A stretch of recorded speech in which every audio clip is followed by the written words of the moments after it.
میرے پیارے آقا صلی اللہ تعالی علیہ وسلم کے پیارے دیوانوں، رب قدیر جل جلالہ نے اپنے پیارے حبیب صلی اللہ تعالی علیہ وسلم کی تربیت اور سرکار مدینہ صلی اللہ تعالی علیہ وسلم کو اس شان سے بنایا اور پیدا فرمایا کہ سرکار صلی اللہ تعالی علیہ وسلم جیسا رب قدیر جل جلالہ نے کسی اور کو نہ بنایا، اور پھر دنیا کے ہر انسان کے سامنے کوئی نہ کوئی ایسا ہونا چاہیے جس کو دیکھ کر، جس کے انداز زندگی کو دیکھ کر دوسرے کو جینے کا سلیقہ بھی آئے اور دوسرے کو بہت سارے عادات اور اطوار سیکھنے کا موقع بھی نصیب ہو۔ آقا کریم رؤوف الرحیم علیہ التحیۃ والتسلیم کی کوئی بھی عادت اور کوئی بھی طریقہ ایسا تھا ہی نہیں جس میں انسان کے لیے دنیا اور آخرت میں فائدہ موجود نہ ہو۔ حضور صلی اللہ علیہ وسلم کی ہر ادا، ہر طریقہ، یہاں تک کہ آقا کریم صلی اللہ تعالی علیہ وسلم کھانا کھانے سے لے کر پانی پینے تک اور پانی پینے کے انداز سے لے کر رسول اعظم صلی اللہ تعالی علیہ وسلم کے آرام فرمانے کے طریقے تک ہر ایک میں اللہ عز و جل نے بے شمار حکمتیں رکھی ہیں۔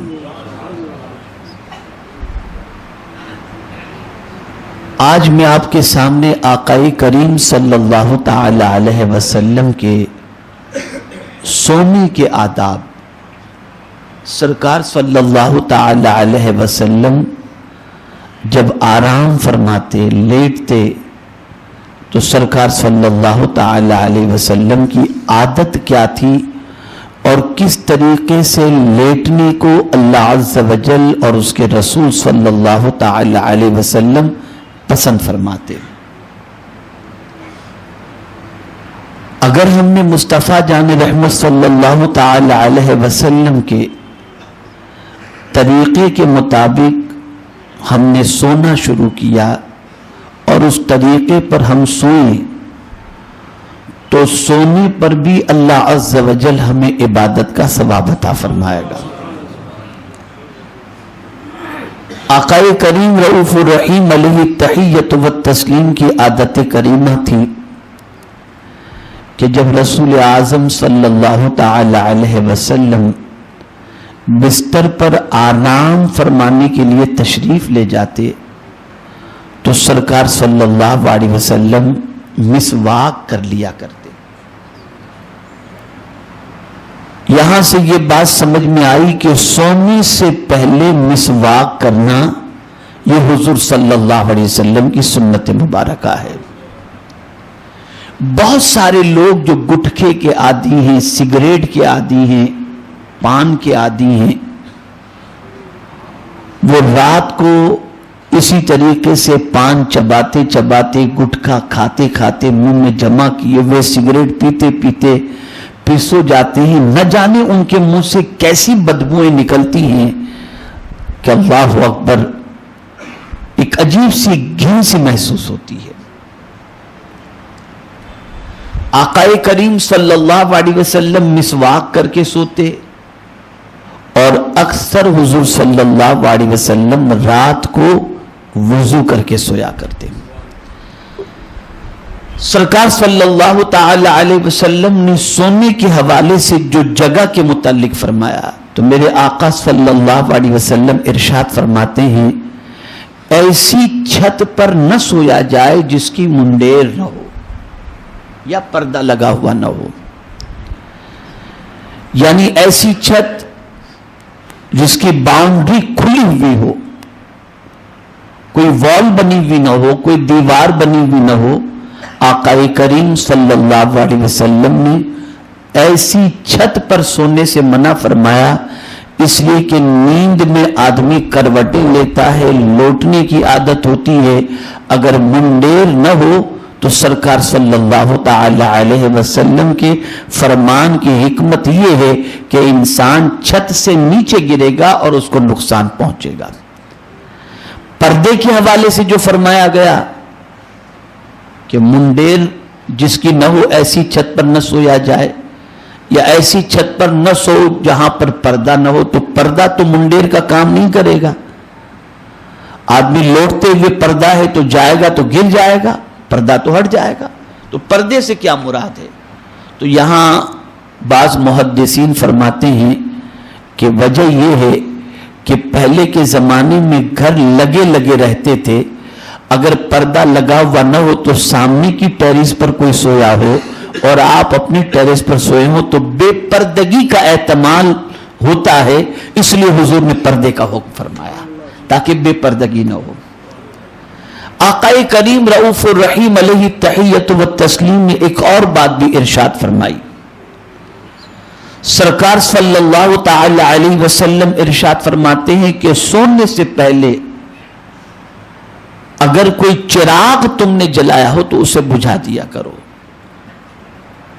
اس سے مراد یعنی ایسا چراغ جس سے آگ لگنے کا خدشہ ہو, گر جائے یا کسی کپڑے کو پکڑ لے تو گھر کے جل جانے کا خطرہ ہو تو اس کو بجھا دینے کا سرکار صلی اللہ تعالی علیہ وسلم نے حکم عطا فرمایا. اسی طریقے سے میرے پیارے آقا صلی اللہ تعالی علیہ وسلم کے پیارے دیوانوں, کمپلیٹ اندھیرا کر کے سونا بھی یہ اچھی چیز نہیں ہے. تھوڑی سی روشنی ہونی چاہیے تاکہ رات کو کبھی آپ کی آنکھ کھلے اور آپ اگر چلنا چاہیں, کچھ پانی وغیرہ پینا چاہیں تو آپ کا اندھیرے کے اندر کسی پر پیر نہ پڑ جائے, آپ گر نہ جائیں, کوئی چیز آپ کے پیر میں نہ آ جائے. اسی طرح سے سرکار صلی اللہ تعالی علیہ وسلم نے ارشاد فرمایا کہ رات کو جب تم سونے کے لیے بستر پر جانا چاہو تو اپنے گھر کے دروازے کو بسم اللہ الرحمن الرحیم پڑھ کر کے کنڈی لگا دو. اب اس گھر کی حفاظت اللہ عز و جل کے معصوم فرشتے تمہارے گھر کی کریں گے. بسم اللہ شریف پڑھ کے گھر کے دروازے کو بند کرو, کنڈی لگاتے وقت بسم اللہ شریف پڑھو. اسی طریقے سے آقا کریم صلی اللہ تعالی علیہ وسلم نے ارشاد فرمایا کہ وہ برتن جو کھلے ہوئے ہوں رات کو سونے سے پہلے بسم اللہ شریف پڑھ کر ان برتنوں کو ڈھانک دیا کرو. آقا کریم رؤوف الرحیم علیہ التحیۃ والتسلیم کی عادت کریمہ تھی.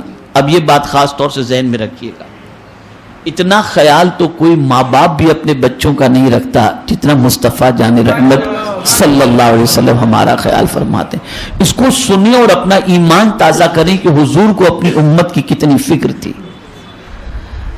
فرمایا گیا کہ اگر تم نے رات کو کوئی ایسا کھانا کھایا ہے جس میں چکناہٹ ہے, اور آج تو کوئی شادی کا کھانا ایسا نہیں ہوتا جس میں چکناہٹ نہ ہو, یا آپ نے ایسا کھانا کھایا جس میں چکناہٹ ہے, چربی ہے, خوشبو وغیرہ ہے کھانے کے اندر, تو فرماتے ہیں اس کو اچھی طریقے سے دھو لو.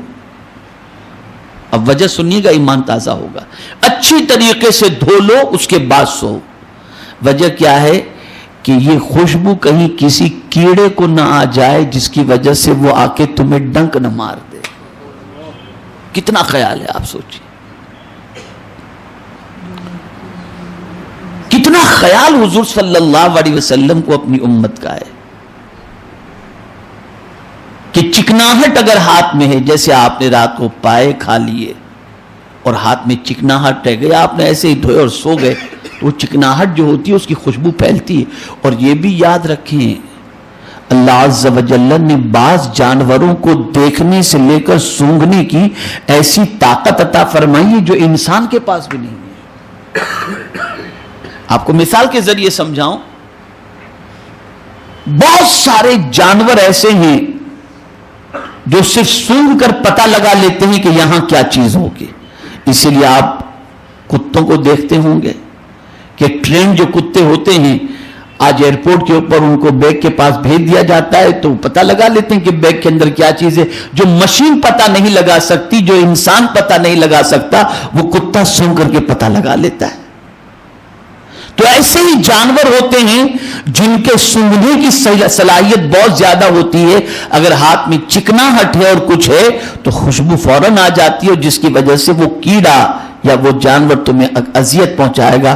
میرے آقا چاہتے ہی نہیں کہ ان کی کسی امت کو کوئی تکلیف پہنچے, اس لیے باریک سے باریک چیزوں کا بھی میرے آقا صلی اللہ تعالی علیہ وسلم نے خیال فرمایا اور اس کی تعلیم عطا فرمائی. آقا کریم رؤوف الرحیم علیہ تحیت و تسلیم اپنا بستر اپنے ہاتھوں سے خود کیا کرتے تھے. اور سرکار صلی اللہ علیہ وسلم کا بستر کیسے ہوتا؟ کبھی حضور صلی اللہ تعالی علیہ وسلم صرف کالی چادر بچھا کر اس پر سو جاتے. کبھی سرکار صلی اللہ علیہ وسلم کے پاس جو کمبل ہوتا اس کو طے کر لیتے, ڈبل کر لیتے, یعنی اسے گھڑی کر لیتے اور اس کے اوپر سو جایا کرتے. اور کبھی ایسا ہوتا کہ حضور صلی اللہ تعالی علیہ وسلم رسی کی بنی ہوئی چارپائی پر میرے آقا صلی اللہ علیہ وسلم آرام فرمایا کرتے تھے. اسی کو کسی شاعر نے کہا, ہاتھ کا تکیہ خاک کا بستر صلی اللہ تعالی علیہ وسلم. ایک مرتبہ رسول اعظم صلی اللہ تعالی علیہ وسلم اسی طریقے سے آرام فرما رہے تھے اور سرکار صلی اللہ علیہ وسلم کی عادت کریمہ تھی کہ رات کو سوتے وقت سرکار صلی اللہ علیہ وسلم کوئی کپڑے کا تہبند بنا لیتے اور کرتا اتار دیتے اور سرکار آرام فرماتے. تو سرکار صلی اللہ علیہ وسلم کی پیٹھ مبارک پر رسیوں کے نشان آ گئے اور فاروق اعظم رضی اللہ تعالیٰ عنہ ملنے کے لیے تشریف لائے. تو سرکار صلی اللہ تعالیٰ علیہ وسلم کے جسم اقدس پر جب فاروق اعظم رضی اللہ تعالیٰ عنہ نے وہ نشان دیکھے تو فاروق اعظم کی آنکھوں سے آنسو آ گئے.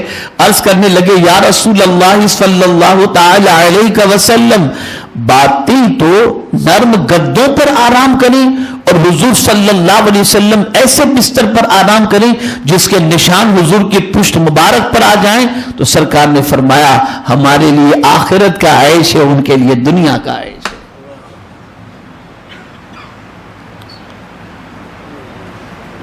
اسی طرح سے آقا کریم صلی اللہ تعالی علیہ وسلم کا معمول تھا کہ رات کو سونے سے پہلے اپنی فیملی کے ساتھ کچھ بات کیا کرتے. آج کیا ہوتا ہے, رات کو 3 بجے گھر پہنچتے ہیں, چابی لیے دروازہ کھولے, گھر میں گھسے, اپنے بستر پر لیٹ گئے. اتنا وقت ہی نہیں. اور یہ بلا واٹس ایپ کی اللہ خیر فرمائے, بیوی الگ واٹس ایپ پہ لگی ہے, مرد الگ واٹس ایپ پہ لگا ہے, ایک دوسرے سے کوئی بات ہی نہیں کرتا. یا کوئی ٹی وی پہ لگا ہوا ہے, کس پر لگا ہوا ہے. اب ہم دیکھیں کہ حضور کیا بات کرتے تھے. تو فرمایا گیا رسول اعظم صلی اللہ علیہ وسلم سونے سے پہلے گھریلو مسائل پر اپنی فیملی سے بات کرتے یا پھر مسلمانوں کے بارے میں اپنی فیملی سے بات کیا کرتے تھے. یہ آقا کی عادت کریمہ تھی. آقا کریم صلی اللہ تعالی علیہ وسلم خود ہی تکیہ بھی رکھتے اور خود ہی حضور صلی اللہ علیہ وسلم بستر بھی بناتے تھے. اور سرکار صلی اللہ تعالی علیہ وسلم کا جو تکیہ تھا وہ کھجور کی چھالوں کا تھا. رسول اعظم صلی اللہ علیہ وسلم اس کا استعمال فرمایا کرتے تھے. آقا کریم رؤوف الرحیم علیہ تحیت و تسلیم اپنے سرہانے, جس رات کو مسواک سرکار صلی اللہ علیہ وسلم کرتے بلکہ ہر رات تقریباً کرتے, تو اس مسواک کو سرکار صلی اللہ علیہ وسلم اپنے سرہانے رکھتے اور صبح اٹھنے کے بعد حضور صلی اللہ علیہ وسلم سب سے پہلے مسواک کیا کرتے تھے. سونے سے پہلے آقا کریم صلی اللہ تعالی علیہ وسلم بستر پر چت لیٹتے اور لیٹنے کے بعد میرے آقا صلی اللہ تعالی علیہ وسلم چاروں کل ایک ایک مرتبہ پڑھ کر اپنے ہاتھوں پر ایسے پھونکتے اور پھر حضور صلی اللہ علیہ وسلم اپنے ہاتھوں کو اپنے پورے بدن پر جہاں تک ہاتھ پہنچتا سرکار صلی اللہ علیہ وسلم وہاں تک پھیر لیا کرتے تھے. سرکار صلی اللہ علیہ وسلم کب سوتے تھے؟ اب اسے سنو آپ. رسول اعظم صلی اللہ علیہ وسلم رات کے پہلے پہر میں سو جاتے تھے یعنی عشاء کے بعد, اور پھر حضور صلی اللہ علیہ وسلم درمیانی رات کو اٹھتے اور پھر اللہ رب العزت جل جلالہ کی بندگی کیا کرتے. اور طبی نقطۂ نظر سے اگر دیکھا جائے تو رات کے پہلے پہر کی نیند جو ہے وہ دن کے 12 گھنٹے کی نیند کی برابری بھی نہیں کر سکتی. یعنی دن کے 12 گھنٹے کی نیند جو ہے وہ رات کے پہلے پہر کی نیند کی برابری نہیں کر سکتی. آج ہمارے یہاں یہ دستور بن چکا ہے کہ ہم راتوں کو 2-2, 3-3 بجے سوتے ہیں. اسی وجہ سے ہماری صحت خراب ہوتی ہے اور ہماری طبیعت پر اثر ہوتا ہے. اور بالخصوص مسلم محلوں کا حال یہ ہے کہ یہاں تو 3 بجے سے پہلے رات ہوتی ہی نہیں. اور یہی وجہ ہے کہ مسلم محلوں کا اگر جائزہ لیا جائے تو وہاں پر ڈاکٹرز کے یہاں لائن 1-1 بجے تک رات کو لگی رہتی ہے. اور غیر مسلم علاقے میں چلے جائیے تو آپ کو 7 بجے کے بعد کوئی کلینک کھلا ہوا نہیں ملے گا, نہ کوئی پیشنٹ ملے گا, نہ کسی کے گھر کی 10 بجے کے بعد بتی جلتی ہوئی ملے گی. وہ صحت مند نظر آتے ہیں. ان کی صبح 5 بجے ہو جاتی ہے اور وہ 5 بجے راستوں پر چلتے دکھائی دیتے ہیں, اور مسلمان کی صبح 12 بجے سے پہلے ہوتی ہی نہیں ہے. اس لیے بیماریاں ہمارے یہاں کہ ہم نے طریق مصطفیٰ کو چھوڑ دیا, آقا کریم صلی اللہ علیہ وسلم کی تعلیمات کو پس پشت رکھ دیا. تو ان چیزوں کا خیال کریں. آگے مزید سماعت فرمائیں. رسول اعظم صلی اللہ تعالی علیہ وسلم جب لیٹتے تو لیٹنے کا انداز کیا ہوتا؟ تو میرے پیارے آقا صلی اللہ تعالی علیہ وسلم کے پیارے دیوانوں, حضور صلی اللہ تعالی علیہ وسلم قبلے کی طرف منہ کر کے اپنے دائیں ہاتھ کو, اپنے دائیں ہاتھ کی ہتھیلی کو چہرے کے نیچے رکھتے اور سرکار صلی اللہ علیہ وسلم دائیں جانب کروٹ لے کر آقا کریم صلی اللہ علیہ وسلم آرام فرمایا کرتے. اسی سلسلے میں آپ کو ایک چیز بتاؤں کہ فرمایا گیا کہ جب کوئی سوتا ہے اور اس طریقے سے سوتا ہے کہ اس کے سونے کے طریقے سے لفظ محمد بن جاتا ہو. آپ اگر اس طریقے سے سوئیں گے نا کروٹ لے کر دائیں جانب, تو آپ کا پورا وجود جو ہے اس کی شکل وہ نام محمد صلی اللہ تعالی علیہ وسلم جیسی بن جائے گی. اعلیٰ حضرت عظیم البرکت امام عشق و محبت اسی طریقے سے سوتے تھے. اس کا فائدہ بیان کیا گیا کہ اگر کوئی شخص اس طرح سے سوتا ہے, دائیں کروٹ سوتا ہے اور نام محمد صلی اللہ علیہ وسلم کے طریقے سے, یعنی اگر سوئے تو ایسا محسوس ہو کہ جیسے محمد صلی اللہ علیہ وسلم نے کہا ہوا ہے, تو فرمایا گیا 70,000 فرشتے اس بندے کے لیے پوری رات مغفرت کی دعا کرتے ہیں. مغفرت کی دعا کرتے ہیں. آقا کریم صلی اللہ تعالی علیہ وسلم رات کو جب بستر پر لیٹتے تو سونے کی دعا پڑھ لیتے, اللہم بسمک اموت و احیا. اور یہ دعا کروٹ لے کر کے جب لیٹتے تب یہ دعا پڑھ لیا کرتے. اور سرکار صلی اللہ علیہ وسلم جب بیدار ہوتے تو پڑھا کرتے الحمدللہ الذی احیانا بعد ما اماتنا والیہ النشور. اس دعا کا مطلب کیا ہے؟ اللہم بسمک اموت و احیا, اے اللہ تیرے نام سے میں مرتا ہوں اور تیرے نام سے میں جیتا ہوں. یعنی جینا بھی تیرے نام سے اور مرنا بھی تیرے نام سے. تو نیند کیا ہے؟ موت کے مترادف ہے کہ سونے والا اور مرنے والا دونوں تقریباً برابر ہوتے ہیں.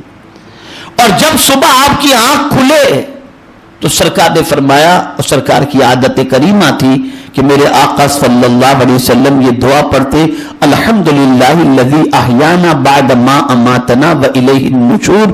اے اللہ تیرا شکر ہے کہ تو نے ہم کو مرنے کے بعد دوبارہ زندگی عطا فرمائی. یہ اللہ کا شکر ادا کرنا. میرے پیارے آقا صلی اللہ تعالی علیہ وسلم کے پیارے دیوانوں، رات کو اچانک آنکھ کھل جاتی ہے، تو رات کو آنکھ کھلے تو کیا کرنا چاہیے؟ سرکار صلی اللہ علیہ وسلم کا معمول کیا تھا؟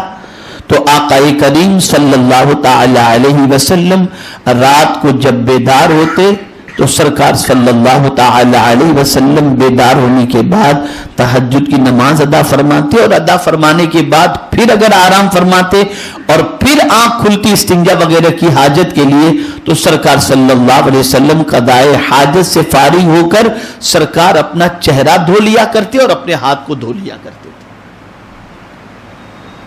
یہ حضور صلی اللہ علیہ وسلم کی عادت کریمہ تھی۔